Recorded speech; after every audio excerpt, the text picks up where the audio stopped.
Nonton Ina Health dari rumah aja.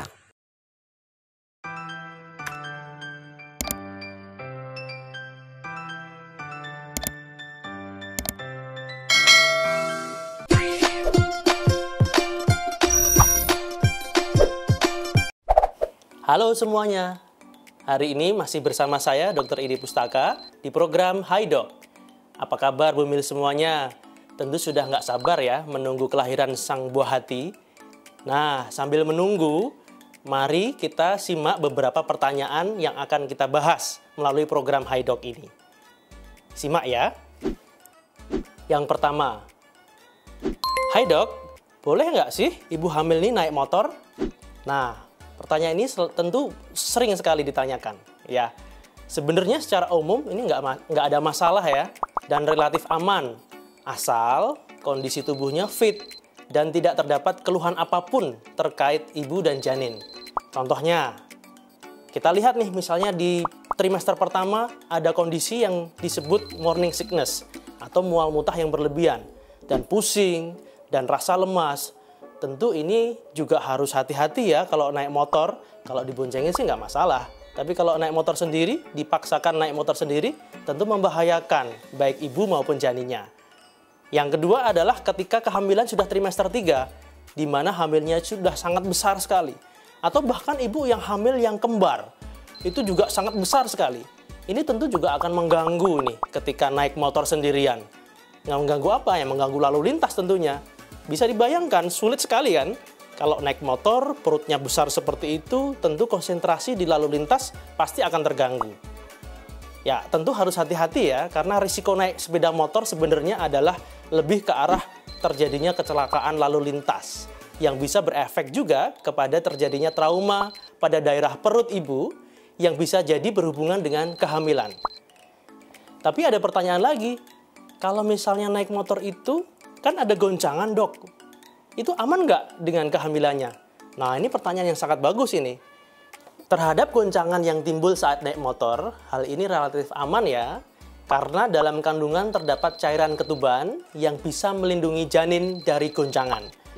Nah, kalau memang terpaksa harus berpergian dengan naik sepeda motor, hati-hati, perlu juga patuhi aturan lalu lintas ya, agar selamat selama berkendara.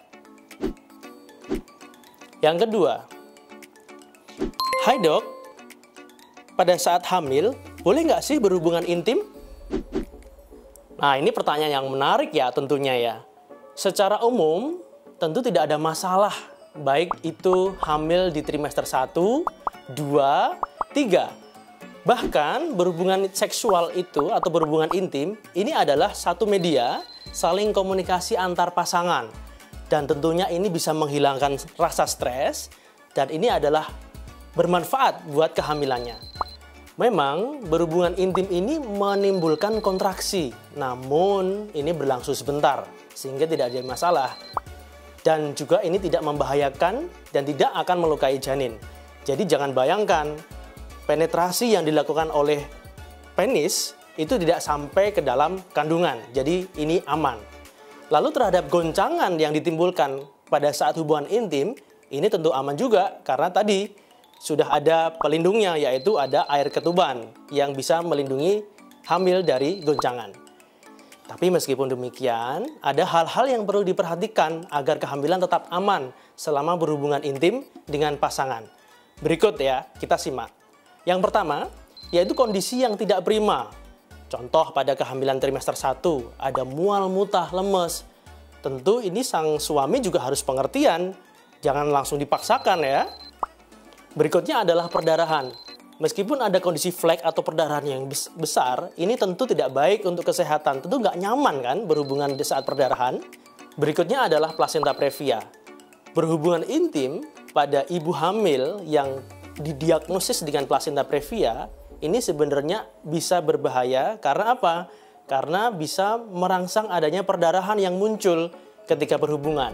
Jadi harus hati-hati ya, pastikan diagnosis plasenta previa itu ada atau tidak di dalam kehamilannya.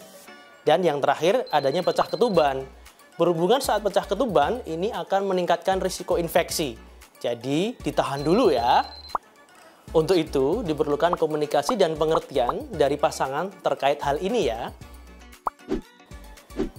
Yang ketiga, "Hai dok, saya hamil anak pertama dan kemarin tekanan darah saya tinggi.